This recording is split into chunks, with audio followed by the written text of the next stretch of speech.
Modest preemptive actions can obviate the need of more drastic actions at a later date. I think that you've been taught things like confidence intervals in an elementary statistical course that would let you do this. But if you really studied carefully, you'd know that they don't let you do this. A really principled frequentist can't produce a probability distribution. The conclusion we want to point out when we think about valuation is the fact that means are scarce. I alluded to this already, that as finite beings, we can't will our ends to be attained. Statistical description of the government's net of interest surplus. Deflation, they think that yields could drop to, say, less than 1% on the 10 years and less than 2% on the 30 years. That would effectively be a takeover of monetary policy by the Congress. Daunting, right? Might even make you feel stupid. Perhaps it's no wonder then, while even with the ongoing economic failures across the world, inequality, increasing poverty, debt collapse, bank failures, unemployment rising, very few today seem to be able to understand, let alone discuss, modern economics.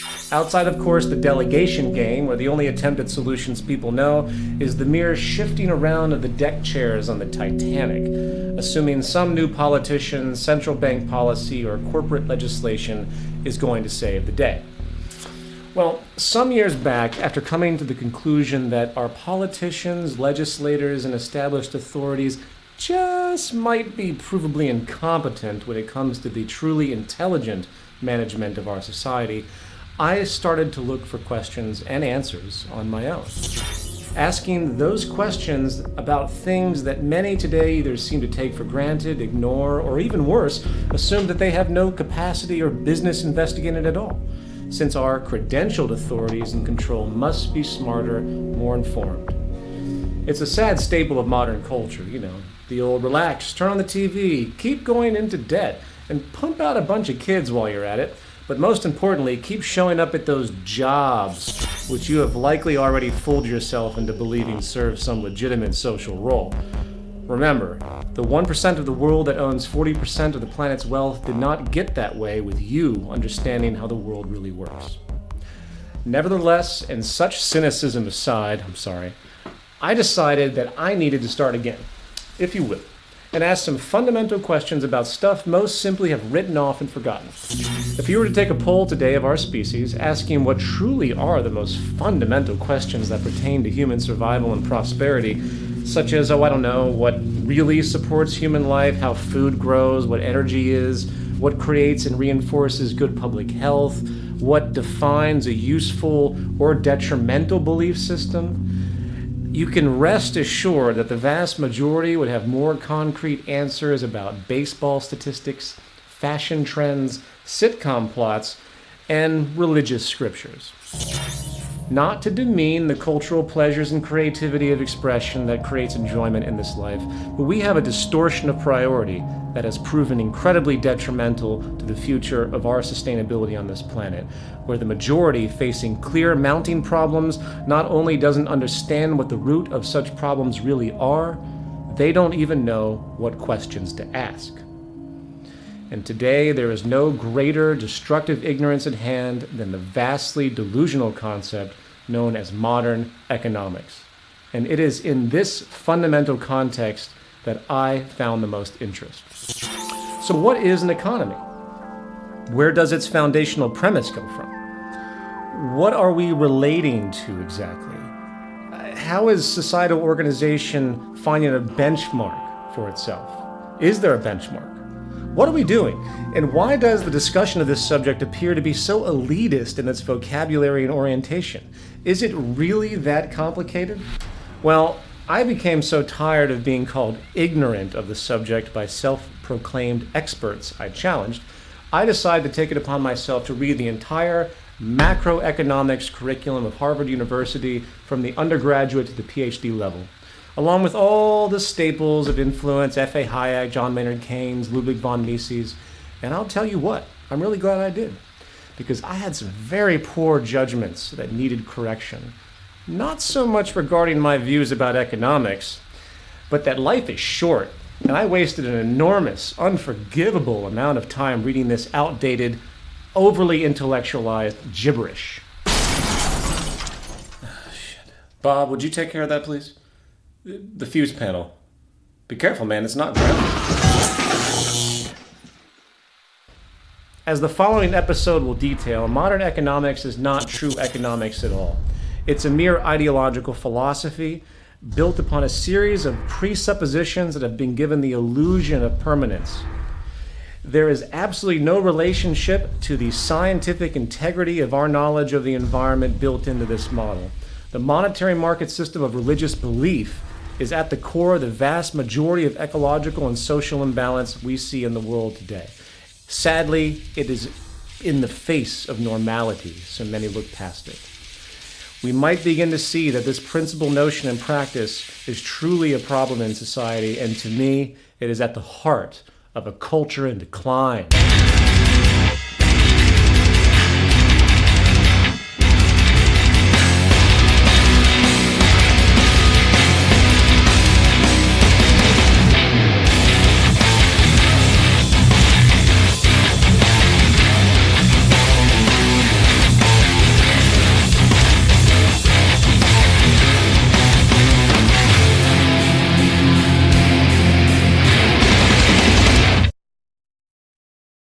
Earth.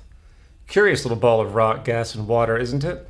Hard to believe this little bubble of chemical elements floating in space, basically powered by the sun, could give rise to our colorful yet rather troubling super monkey species. A species often appearing pretty serious in its interest to destroy its habitat. Though I should say, pretty serious in its interest to destroy itself. What is democracy? It's got something to do with young men killing each other, I believe. Excuse me a second. Bob, what the hell was that? The cutaway. It wasn't funny, it was just depressing. Couldn't you have found some guy shooting a bottle rocket out of his ass or something? I mean, you know what our demographic is and the point of this show, right? Okay, well, please.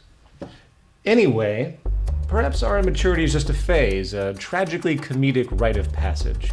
No different than children that need to be burned by a hot stove in order to realize they shouldn't touch it, or what the physics behind it may be. Nevertheless, the history and characteristics of this little orb can be scientifically described with a good deal of accuracy. A couple billion years old now, a composite of gas and dust that resulted mostly from a large chemical reaction long ago, likely an exploding star or supernova. And over millions of years, this dust clustered into relatively big chunks of rock, a pronounced gravitational field emerged, our chemical elements were slowly reorganized, and conditions emerged to enable water and an atmosphere, which is what bred the first single-celled organisms. And so went the slow process of mutation into the very amusing circumstance we have today, us. Of course, you're free to believe whatever creation story you like, a rib from Adam, alien cross-pollination, primordial ooze. At the end of the day, the utility of such knowledge is quite small, and in fact, our little monkey brains might never have a complete picture of something so complex. Yet what we do know is that the universe is governed by laws, not moral or religious laws, but laws that were around long before we ever evolved a brain to understand them. Laws that very clearly point out that we either adapt to them and respect them, or we suffer the consequences. Such is the true face of God, the laws of nature. In many ways, the history of our universe is the history of our understanding of it. And we have come a long way as a species with respect to how we organize our lives around these rules. And likely the best example of this adaptation, or in many ways lack thereof, is how we think about economy, the foundation of our social survival. Many thousands of years ago, our super monkey brethren began to discover how to engage nature. We went from being completely at the mercy of the habitat, gathering our food with some hunting, living and migrating around the natural seasonal regeneration, to an agricultural revolution, learning how to cultivate food, create ever-sophisticated tools to ease labor, and, in effect, learn how to mimic nature itself. In fact, this new awareness and ever-increasing understanding to harness the processes of nature to our advantage is what has led to the vast technological innovation we see today. If nature is doing something, odds are we can understand how through these dynamic scientific principles. From artificial intelligence today, which works to emulate actual neurological processes, to molecular engineering, which uses the atomic logic to manually recreate material objects, to those now ever-important blood-shifting erectile dysfunction drugs, which, if you've been watching TV recently, must be the most epidemic health crisis in the Western world today. Since this revolution, human society became less nomadic, slowly merging into cities, and systems of labor specialization began to rise, along with means for exchange. Barter is a common example. You need some eggs? Maybe give some firewood you chopped up in exchange for the dairy farmer's work. Yet, such practices became cumbersome and impractical after a while, so the idea of using some rare, fancy rocks, like gold and silver, as a medium of exchange eased these transactions through a system of pricing goods in terms of their relative value. This gave birth to what we know today as the adjustable price system, which, through the public's aggregate patterns of exchange and production, creates a crude yet semi-workable logic where the prices of goods reflect the balance of supply and demand, otherwise known as the market or market value. Let me explain. When you stumble into the mall and buy the 85th generation iPoop 4G MP3 colostomy bag camera phone waffle maker, you are creating economic signal information that is used to calculate demand, local and regional preferences, and other resulting data in concert with the millions of other impulsive consumers who, having also likely bought the 84th generation just 2 months prior for twice the price, creates an aggregate flow of input data and feedback that allows for an ostensibly rational regulation of resource allocation, production, distribution, labor requirements, and of course, price consensus in the market based on perceived supply and demand. Not to mention the general data of how the marketing team can screw you over even more later on. This mechanism is partly what the ultimate high priest of our current economic religion, Adam Smith, was alluding to with his invisible hand notion of causality in the free market. And in many ways, he was onto something. It does work in a limited context in a crude way. In fact, in the 1920s, an economist named Ludwig von Mises put forward the still high-standing claim that without the price mechanism, economic calculation and rational resource allocation and general organization would be impossible. He called it the economic calculation problem. However, things are much different today than they were 200 years ago when Adam Smith published his Wealth of Nations or when Ludwig von Mises made his criticism of central planning. The fact is, the argument has changed. The economic debate now is what is actually sustainable and progressive for the human species, not the mere mechanics of the movement of money. While it is true the price system might allow for the basic calculation of supply and demand data to help rationally allocate labor, preference, distribution, and the like, it ignores the real operational factors that relate to true, efficient, earthly management, hence the true definition of economy, which is optimized efficiency on all levels. For instance, there is no consideration for optimum resource allocation based on the material's most efficient purpose. Rational allocation of resources is not rational if the most conducive use of those natural materials scientifically is not directly considered and brought into comparison.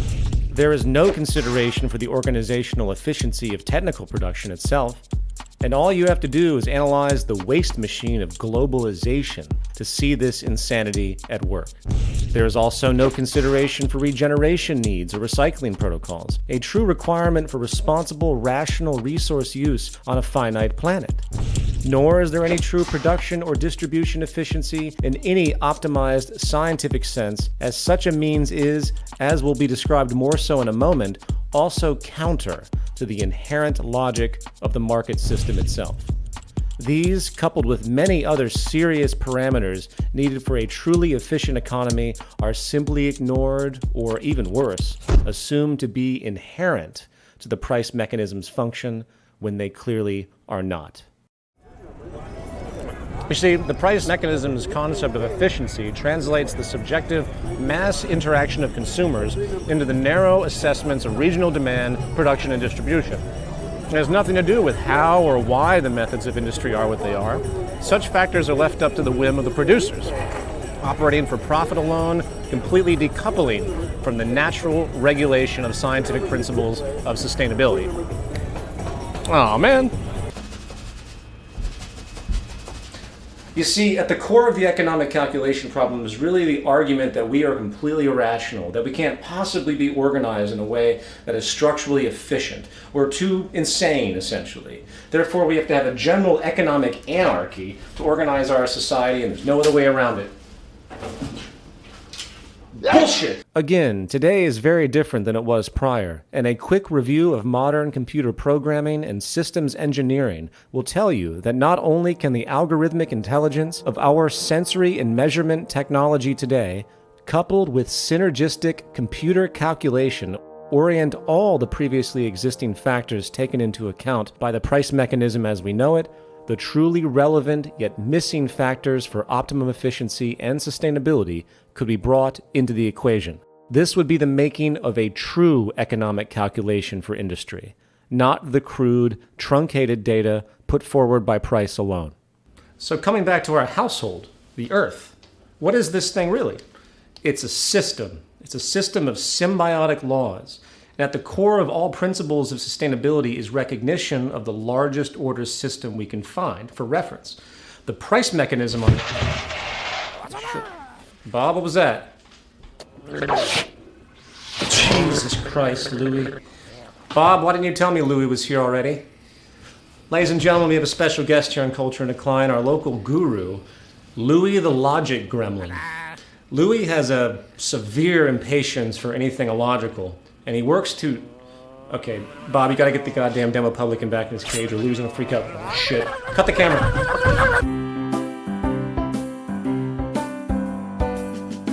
Sorry about that, ladies and gentlemen. As I mentioned, Louis here gets a little frustrated when it comes to anything illogical, and the demo publican is sort of his mortal enemy.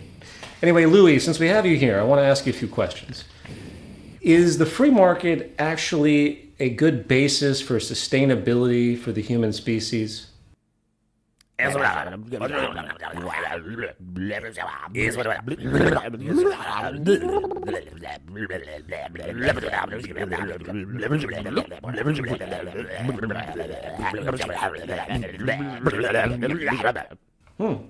yeah. Well, what about infinite wants and human needs? How do we calculate such complexity?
Well, thank you very much, Louis. Appreciate that.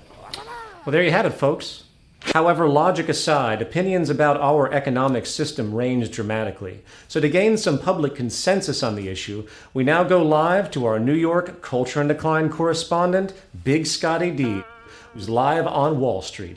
Thank you, Peter. This is Scotty D in front of the New York Stock Exchange. Today we're here in New York City just to try to talk to some people on the street and find out a little bit about what's going on in the world perception of economics. Culture and Decline, man on the street. So do you want to talk about the economy?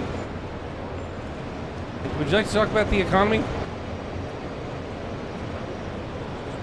Would you like to talk about the economy? I really suck at this, but I don't think people want to talk about the economy either. I just walked to my supermarket. He told me you can do that here. Oh. However, there was one guy who was willing to talk to me. What do you feel is the definition of economics? Standing here in front of Wall Street, I'm just curious, what do you think economics is? Well, Well, I would say that economics is really it's just based on money, the things that go on from over here by Wall Street. It's just money that makes the system, generate throughout New York City or wherever in the world. But it's just mainly a money thing which make the world go around. I know what you're thinking. You're thinking, what is this guy talking about?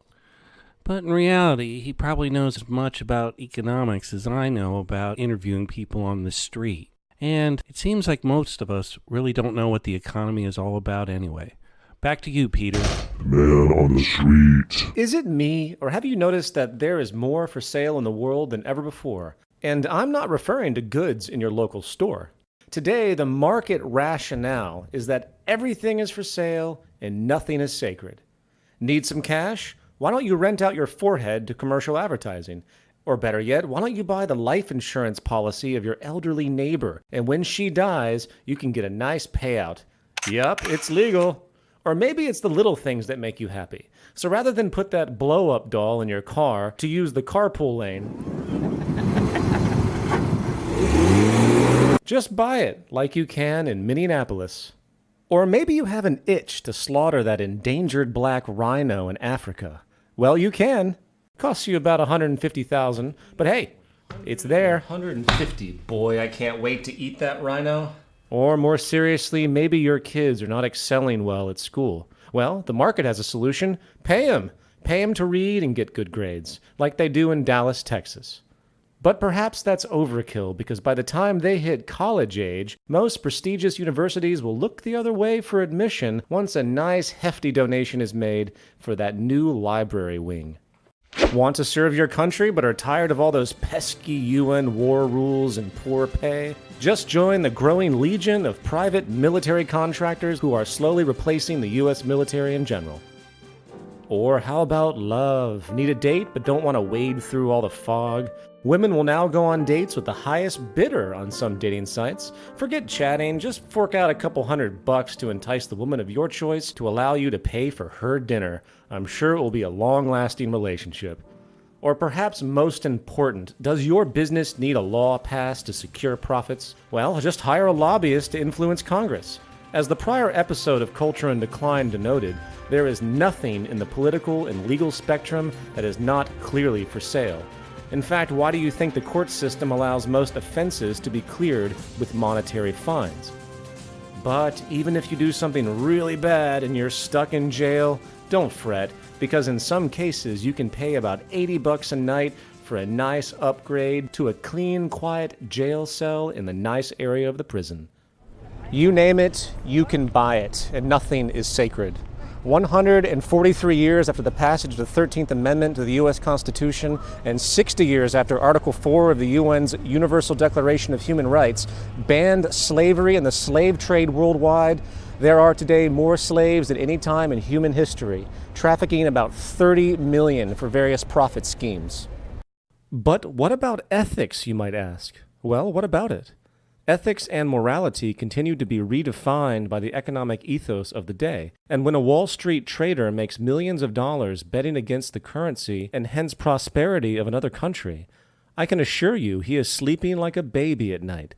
And why shouldn't he? He is simply doing what is rewarded and reinforced by the economic system at large.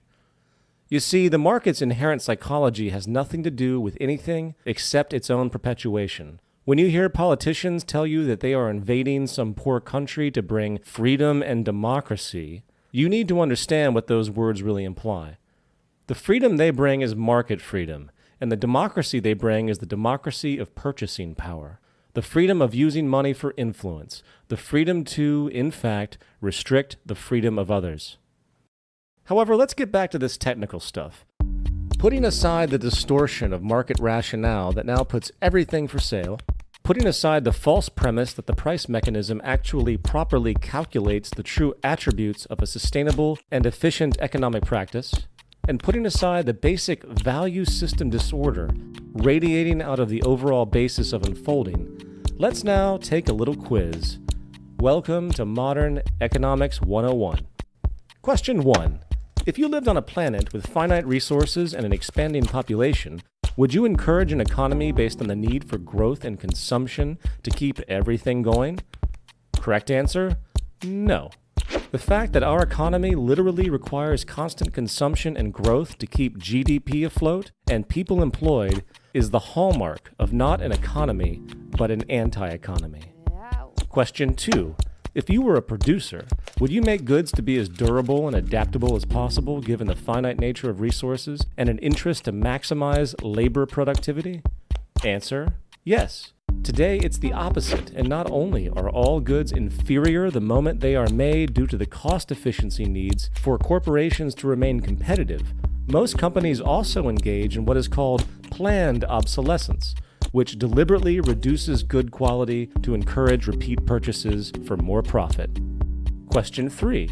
If you were a socioeconomic planner, would you encourage everyone to buy one of everything, hoarding that personal property protectively, even though many goods are used infrequently?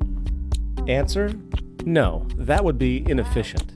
The reality that goods are only as relevant as their use would be realized, and hence a system of shared access, not blind, restrictive universal ownership, would be the most rational manner of unfolding. Question 4. What about incentive? Would you push a cutthroat competitive environment where everyone is out for themselves or their little group? Correct answer: no. Knowing what we know today about the competitive mentality and how it creates abuse, along with the reality that collaboration and the sharing of information is truly the driver of progress on the social level, competition would be seen as the most limiting of arrangements as a philosophical practice. And question 5. What would be the basis for reward today? Would you require every human to submit to each other for labor as to achieve the means for survival? No, that would be crude and counterproductive given the state of technology. Modern technical capacity has the ability to increase productivity beyond anything known in human history, not to mention secure more safety and efficiency in general. To push human labor for income in the face of this tool for vast improvement is just absurd. Final thoughts. If we were to take a step back and reflect upon how our human family is behaving across the world today, from Western materialism to Islamic extremism, from nuclear war to necrophilia, we are faced with a dark yet extremely entertaining reality. The very real fact that we are monkeys in the wild, barely out of the jungle on this planet, in the words of the late great George Carlin, inching out of the dark ages, in fact, from a period of deep fear and confusion with respect to who we are, what we're doing, how we relate to each other, not to mention how we relate to the habitat that spawned us. On one side of the spectrum, we have a vast spectacle of human conceit, stubborn ignorance, so much so that if you're like me, sometimes you wonder why we should try it all. That maybe this species deserves everything it gets, and its fate as an evolutionary cul-de-sac, a failed genetic mutation, might be an ideal hope for this universe. Cynicism aside, however, it's easy to see that there is a growing change in the minority, which will slowly become majority if we let it. An awakening is happening, an awakening where people have stopped imposing their traditional ideals and various ideological baggage on the world and instead are starting to listening to what the tools of our ingenuity has afforded us, listening to the message of nature itself. And if there is any context which needs a serious intervention with respect to the natural laws that govern us, if there is any context where we need to simply pay attention, prepared to drop all of our prior assumptions and change accordingly, it is in the economic context. Economics is not just some arbitrary abstraction for processing and distributing resources. It is an underlying value molder that programs us into modes of behavior that extend into all areas of our psychology. It is the active global religion, whether people like it or not. And for those of us that wish to see reason triumph over dogma, we have a long, long road ahead. Advocates of the free market model of economics will tell you that there is no other system possible to calculate society, that the competitive basis is the only way to incentivize our primitive culture, They will tell you that reduced economic interference of government is the key to preserving the true integrity of the market economy and also preserve our so-called liberty, which they say would be quickly corrupted, as tyranny and oppression must occur if any type of collaborative, designed economic practice was applied. They talk of the true free market, a utopian ideal that claims the invisible hand, if allowed to run without interference, would alleviate the poverty, deprivation, abuse, corruption, conflict, and inefficiency so common in the world today. Well, as with all religions, delusion is common. Because today the market is actually more free than ever, with the state being nothing more than a parent corporation working to assist its commercial subsidiaries which support it. Everything is for sale and no one is accountable. All natural laws and physical realities that would comprise the basis for true technical, earthly efficiency and awareness and reasoning that, if allowed, could literally transform the world into a place of vast abundance and prosperity never before seen, have been buried and dismissed, only to be overshadowed by a certain kind of efficiency, market efficiency, an efficiency that tracks money and money alone, an efficiency that is literally decoupled from everything that supports and secures life itself, an efficiency that is circular in its reasoning as it has no recognition of the physical laws of nature. The laws of nature, which are in fact the only real true government and regulatory system that has or will ever exist. But then again, who is to say it matters? Maybe we should all just take it in stride. Maybe this reality show of humankind, this satirical, tragic parody of itself, to be sure, doing all it knows, maybe this is the way it is, and our brains, our genes are messed up, and we're just waiting for the final laugh track when spaceship Earth slams into that psychological brick wall. I guess time will tell. And until then, sit back, grab some popcorn, and keep watching the greatest reality show of all time. And until next time, I'm Peter Joseph, an agent and victim of a culture in decline.